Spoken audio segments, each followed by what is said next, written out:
There is a kind of silence that those who have never walked through the darkness of a distorted relationship will never understand. It is not the silence of sulking, not the silence meant to punish, and certainly not the silence used to control. It is the silence of a soul that has reached the final threshold of empathy, the point where the empath does not collapse, but awakens. And in that very moment, something most people cannot see begins to happen. The entire inner world of the narcissist starts to crumble. In a deeply archetypal, almost primal way, the ego loses its anchor, and the shadow takes over. Throughout the relationship, the empath doesn't just play the role of lover or healer. They unconsciously become an energetic container, an actual vessel. In Jungian language, where the repressed shadows the narcissist refuses to face are temporarily cooled. Every time the empath listens, explains, untangles, tries to understand, tries to heal, they are doing something they themselves don't realize. They are suppressing the rise of the shadow inside the narcissist. They are soothing the chaos that the narcissist is incapable of regulating. They become a selective mirror, kind enough not to injure a fragile ego, yet compassionate enough to help the narcissist preserve a little image of a good self that they cling to like a lifeline. But then comes a moment when the empath can no longer sustain that role.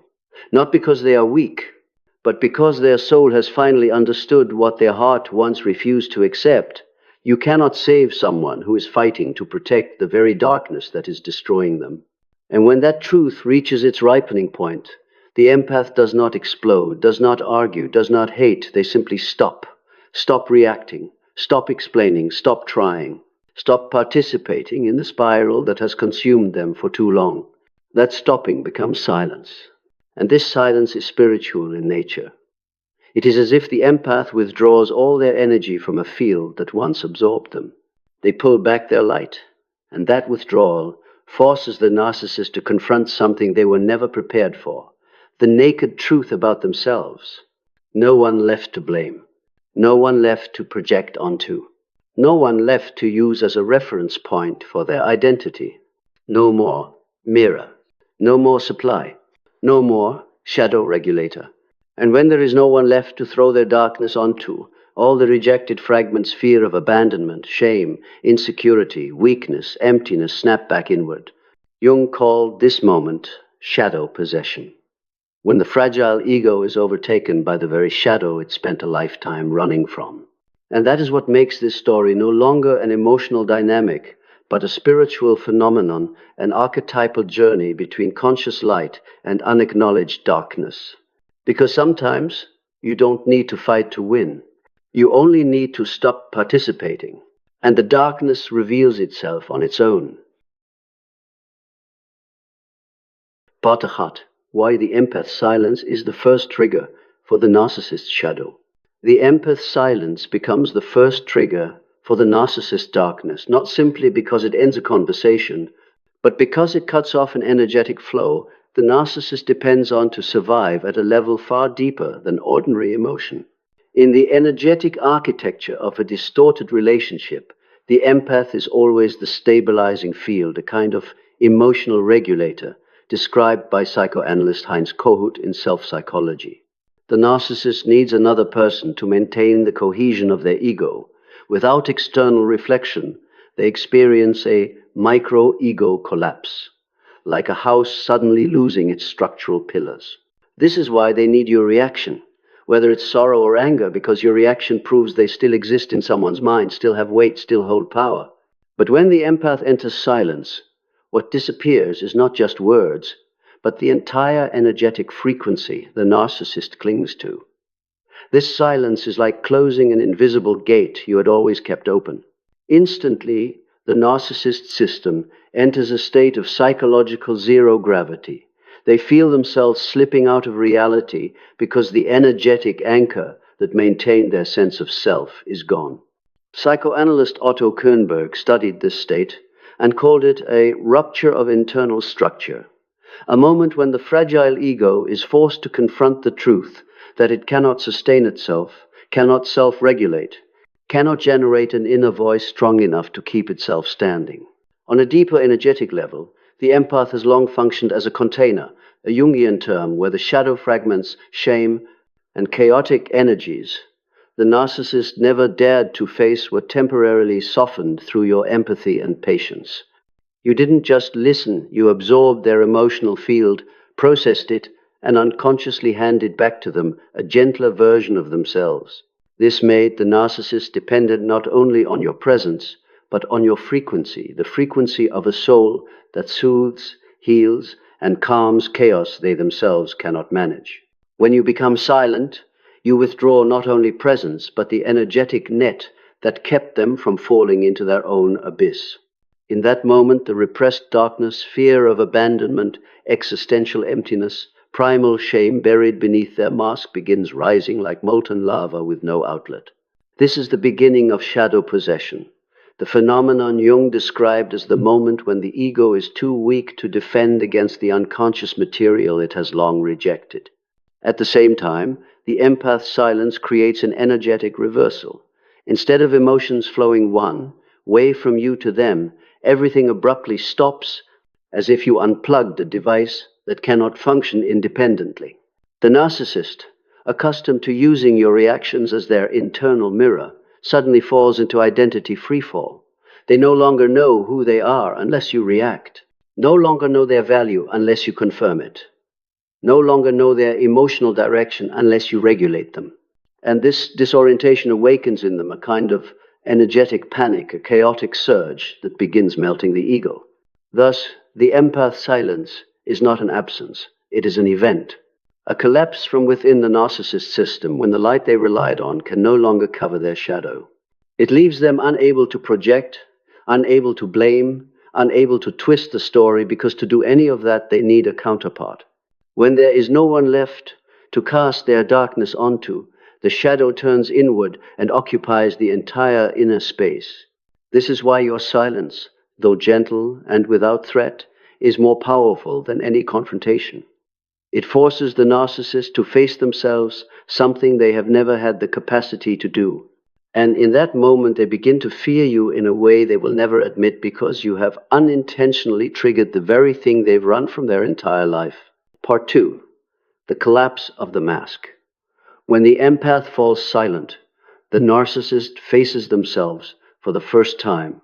What few people understand is that the narcissist's entire identity is not built on truth, but on borrowed energy, borrowed from others' eyes, others' reactions, others' validation. Jung called this structure the persona, the social mask people use to function, but for the narcissist, it is not merely a mask, it is their entire psychological body. Beneath it is not a healthy self waiting to be healed. Beneath it is a void, a fractured ego, and shadow fragments that have never known care. Throughout the relationship, the empath, by virtue of their innate sensitivity, unconsciously becomes the one holding that mask in place. When the empath listens, they supply empathic fuel. When the empath forgives, they supply validation fuel. When the empath tries to understand, they supply existence fuel. Every reaction, every breath, every attempt you make keeps the narcissist persona afloat. You do not realize it, but you are the one allowing their mask to remain intact. But when you go silent, when the energy feeding that mask is abruptly cut, what happens is not mere discomfort or irritation. It is a structural collapse, a psychological implosion described by many analysts, notably Nancy McWilliams, who explained that the narcissistic ego is not truly solid. It is inflated from the outside and deflates instantly when the environment no longer supports it. This means the empath's silence is not just emotional absence. It is the removal of the only pillar holding up their inner world. The collapse of the persona unfolds in layers. Layer 1, loss of self-definition through you. If they once knew they were in control, right, the victim, or loved through your reactions, then when you fall silent, they no longer know what they are. They fall into a state psychologists call identity diffusion, a blurring of self, without any internal anchor. This terrifies them because they cannot sense themselves without you. Layer 2. The primal fear emerges. Narcissists do not fear losing you. They fear losing the mirror through which they control the image of themselves. When the empath becomes silent, they lose command of the narrative. They feel lost in a dark vacuum with no map, no foundation, nothing to cling to. This is the primal fear Melanie Klein described, the terror of falling into a void where no one sees you. Layer 3, the most painful. The shadow rises. When the persona cracks, the lifelong buried fragments, self-loathing, primal shame, unworthiness, abandonment, terror, inner emptiness flood the surface all at once. Narcissists lack the internal structure to contain such emotions, so when the mask collapses, they drown. They don't understand what's happening because until now, the empath has always been the one soothing these parts, but this time no one is holding them back. The most striking truth is this. This collapse does not happen when you argue. It does not happen when you cry. It does not happen when you hurt. It happens only when you are silent, when their persona is no longer being kept alive by your energy. That silence, seemingly simple, is what forces the narcissist to confront their existential shadow, the part of the soul Jung described as exiled, rejected, abandoned. And in that moment, their real battle begins. As for you, you do nothing. You simply stop doing what once kept them alive. And that stopping is more powerful than any counterattack. Part 3. When projection stops working, the darkness rebounds inward. One of the core psychological mechanisms that helps a narcissist maintain the fragile stability of their ego is projection, the act of throwing their negative parts, their unacceptable emotions, and the shadows they refuse to see in themselves onto other people.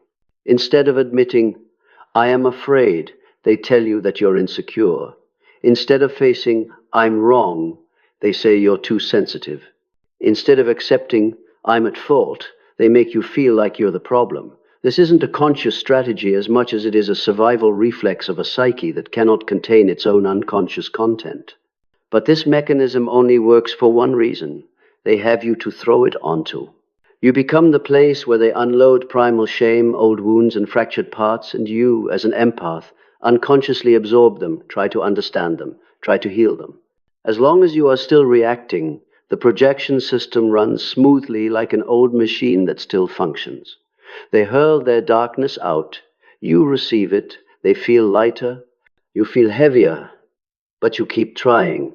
When you fall silent, what happens goes far beyond what most people imagine. Projection no longer has a destination.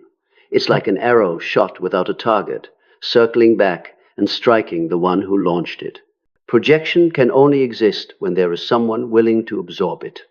When the empath no longer participates, no longer reacts, no longer justifies, no longer catches those emotions, then all that darkness slips out of its old orbit and returns to its rightful owner. Jung once wrote, everything we refuse to face in ourselves eventually turns against us. And the empath's silence is precisely the moment that prophecy comes true. This triggers 3 extremely powerful psychological events inside the narcissist. First, internal emotional overload. When you are no longer the filter, the emotions they use to expel outward now have nowhere to go. They pile up in their mind, build pressure, swirl together, and form an inner field of chaos that the narcissist has no capacity to face. They are not used to seeing their own guilt, shame, fear of abandonment, and insecurity, and now, all of it erupts at once like a psychological storm they have not a single tool to handle. Second, they lose the designated scapegoat. Narcissists maintain their stability by blaming you, their family, life, the world, anything but themselves. But when you are silent, you no longer play the role of final destination for those accusations. They can't make you confess. They can't make you react. They can't trigger your emotions enough to drag you back into their vortex. And when they can't push the darkness outward, they are forced to swallow it. This is what they hate most, fear most, and avoid at all costs. Third, the resurfacing of the core wound. A narcissist survives by burying one feeling so deep they are paralyzed by the thought of it. I am not valuable enough. The empath helps them temporarily forget this through reactions, care, and energy. But silence strips away the protective shell they've built all their life. With no one left to absorb that sense of worthlessness, they are forced to feel it for the first time. And it doesn't arrive as a whisper, it arrives as a roar. The failure of projection doesn't just make them uncomfortable, it triggers a destructive reversal of energy. They are surrounded by the very parts they always insisted don't belong to me, and when the truth hits, they have nowhere to run. The empath's silence, then, is not an empty space. It is an invisible mirror forcing them to see the full extent of their own darkness, for the first time unedited, unmasked, with no one left to blame and no one left to absorb it for them. That is the exact moment the shadow begins to take over, not because you did anything wrong, but because they no longer have anywhere to hide. Part 4. Shadow Possession. When darkness rises, takes over, and consumes the narcissist's ego, shadow possession is not a metaphorical idea. It is a real psychological state, a phenomenon Carl Jung described as the moment when the ego is flooded and overrun by the unconscious contents it has rejected throughout life. And for a narcissist whose entire ego is constructed on rejection, that rejection isn't just dense, it is the only foundation they have.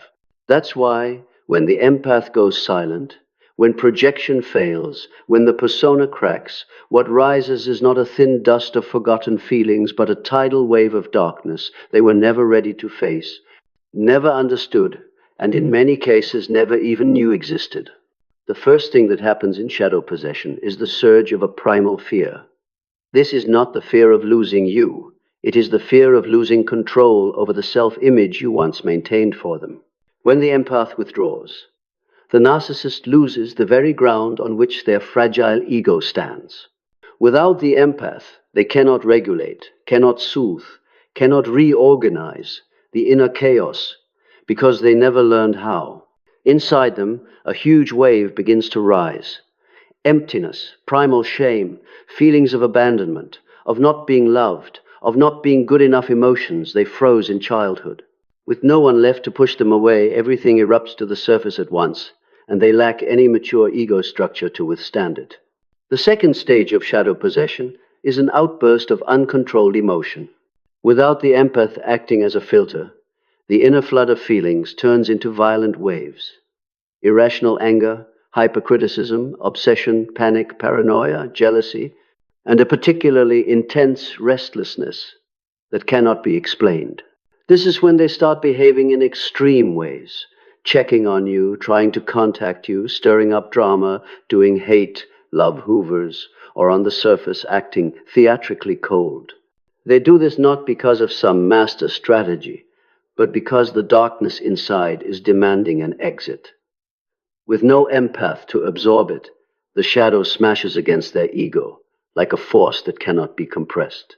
Jung called this the takeover by the shadow, a state in which the ego can no longer distinguish what feelings are its own, what fears are its own, and what distorted images it has been projecting onto others.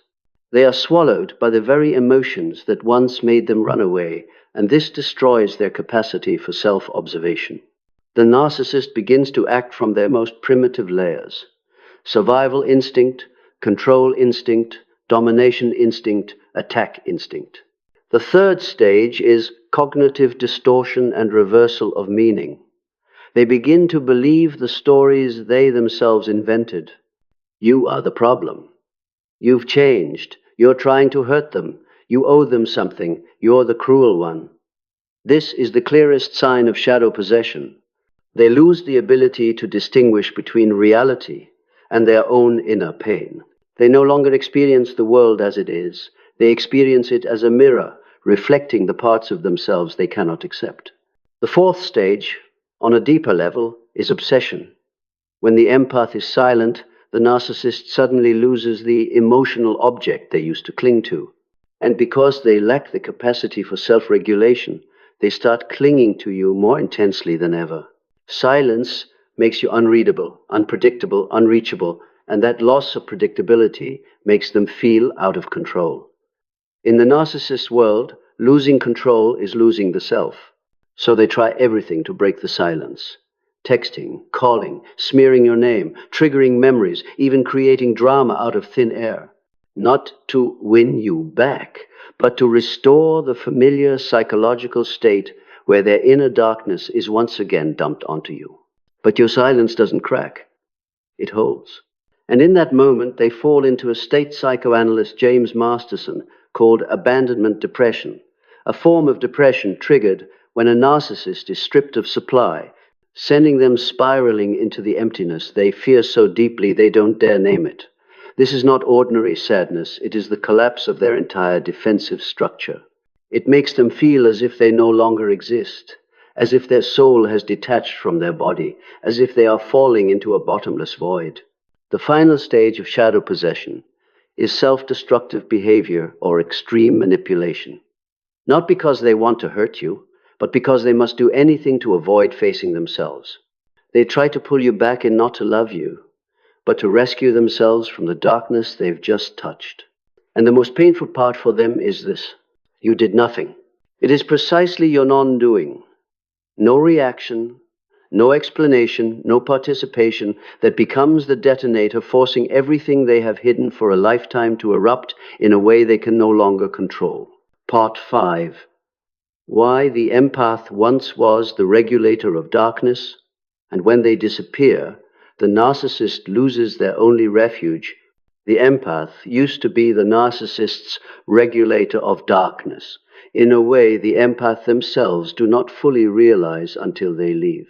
Throughout the relationship, the empath unconsciously becomes an energetic container, a place where the chaotic parts the narcissist cannot face are absorbed, soothed, and reshaped.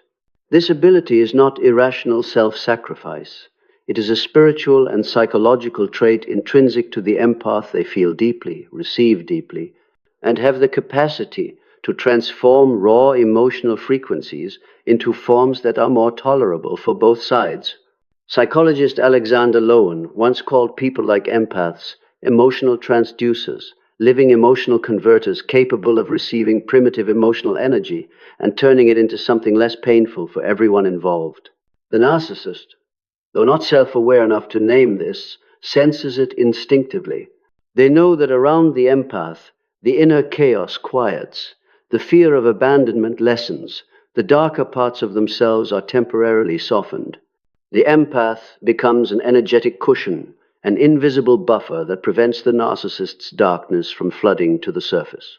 And because the empath is always reacting, always empathizing, always trying to explain and soothe, the narcissist develops an unconscious reflex. Whenever their darkness rises, they throw it onto the empath, not to hurt them, but to survive. But when the empath falls silent, when they pull their energy back, when they withdraw from the shared emotional field, this entire mechanism suddenly collapses. What disappears is not just a person's presence, but the only energetic immune system the narcissist ever had. There is no one left to absorb their primal fear and shame, no one to soften their unconscious rage, no one to hold their inner world together so it doesn't fall apart. The space the empath leaves behind is not just an emotional absence, it is the breakdown of the entire emotional defense system. The narcissist depended on to stabilize their fragile ego. Because they have never learned how to process emotions, never faced their own darkness, never developed any real self-regulation, the narcissist is thrown into pure chaos. The fear of abandonment crashes in. The buried shame surges up. The existential emptiness swells and begins to swallow their sense of self. Alexander Lowen described this state as emotional collapse, the emotional breakdown that occurs when an individual is stripped of the external regulator they relied on. The narcissist is not simply sad or worried. They are hurled back into a state of raw wounding without any protective barrier. In that moment, they realize, though they will never admit it, that the empath was the only one keeping their darkness from taking over, that the empath was the refuge they sabotaged yet depended on, that the peace they once felt did not come from themselves, but was something the empath brought into their field. When the empath leaves, the darkness has nowhere else to flow. It twists inward like a flood surging through a shattered dam. And for the first time in their life, they have no shelter, no shield, no regulator. They fall headfirst into the very part of themselves they have been running from since the beginning of their story, a part they are not strong enough to face without someone holding it for them. Part 6. When psychological gravity disappears and desperation drags them back into hoovering you, when the empath fully withdraws and enters absolute silence, the narcissist experiences one of the most terrifying states for their psychological structure, the loss of psychological gravity. What makes this state so brutal is that it does not show up at the level of logic, reason, or conscious thought, but at the most primal layer of the psyche, where their fragile ego is hurled into a space with nothing to cling to. Throughout the time they were with you, although they never admitted it, your energetic field was the gravitational force that kept the scattered parts inside them loosely held together just enough for them to function. You were the anchor, the invisible connective tissue, the silent structure that kept them from completely falling apart. But when you fall silent, that gravitational pull vanishes. And immediately they enter what psychology would call an identity freefall, a freefall out of their own sense of self. This is not mere confusion. It is a raw spiritual shock that their body decodes as a survival threat. The heart races, the sympathetic nervous system fires, cortisol spikes, and the brain switches into red alert mode. Not because you're angry, and not simply because you left, but because their inner world, patched together from your reflections, begins to shake so violently it could shatter after just a few prolonged moments of silence. This panic does not come from missing you. It comes from the disappearance of what they depended on, the ability to locate themselves through you. To them, the empath's reactions were a mental map that told them where they stood. When that map disappears, the narcissist falls into a kind of psychic blackout, a darkness that covers their entire inner space, erasing the boundaries between fear, shame, the urge to control, and their own weakness. Everything blurs into a spinning storm with no exit. And what they fear most is not that you no longer love them, it's that without you, they cannot escape themselves. To shut down this chaos, the narcissist's survival instinct triggers a very familiar reaction, now more desperate than ever: hoovering. This is not a conscious strategy, and it is certainly not a sign of love. It is the reflex of an ego sinking into darkness, grabbing at anything it can to avoid being pulled under. Hoovering does not arise from their heart. It arises from the fear of their inner shadow. They are not trying to pull you back because you are uniquely special. They are trying to pull you back because when you are silent, they are forced to face the part they fear most themselves.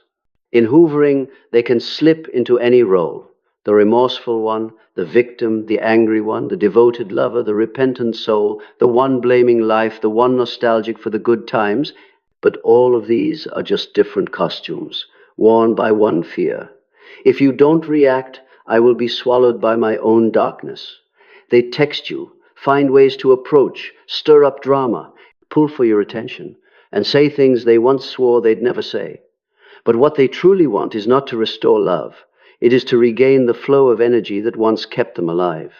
Hoovering is the desperate plea of a shattering ego, wrapped in familiar theatrics that often mislead empaths into believing it is transformation.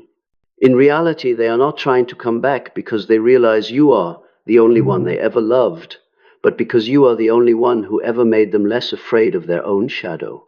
And in their panic, they will do anything to make you respond, because as long as you respond, even with a single dot, a cold sentence, or a faint emotional signal, they feel, I still exist. But when the empath continues to maintain silence, the initial hoovering mutates into deeper panic. They feel as if they are losing a source of air. And that is when the darkness inside them rises again stronger, harsher, more dangerous. Because silence does not just refuse them love, it refuses them energy, refuses them an escape, refuses them the survival mechanism they have clung to all their life.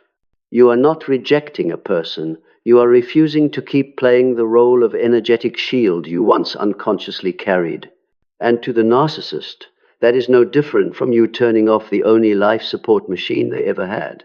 At the end of this entire journey, the truth appears with a cruel yet profoundly liberating beauty. The empath's silence was never a weapon. It was a doorway. a doorway that opens into the depths of their own being, where they no longer have to hold someone else's pain together, no longer have to carry shadows that never belong to them, no longer have to shrink their soul just to keep another person's ego from collapsing. It is the moment the empath steps out of the role scripted by their old wounds, steps out of the vortex of saving, steps out of the limitless empathy that once made them forget that their own soul also needed to be held. Silence for the empath is not revenge, nor is it coldness. It is the act of a soul that has finally understood that love cannot heal someone who is determined to avoid seeing themselves. It is a quiet declaration. I cannot carry you on my shoulders while you are trying to crush my wings. For the narcissist, that silence is not the end of a relationship, it is the end of an illusion. When the empath leaves, they do not just lose a person. They lose the mirror, the emotional regulator, the psychological gravity, the refuge for their darkness, the escape route from their own self. In that silence, they are forced to confront what they have spent their entire life avoiding.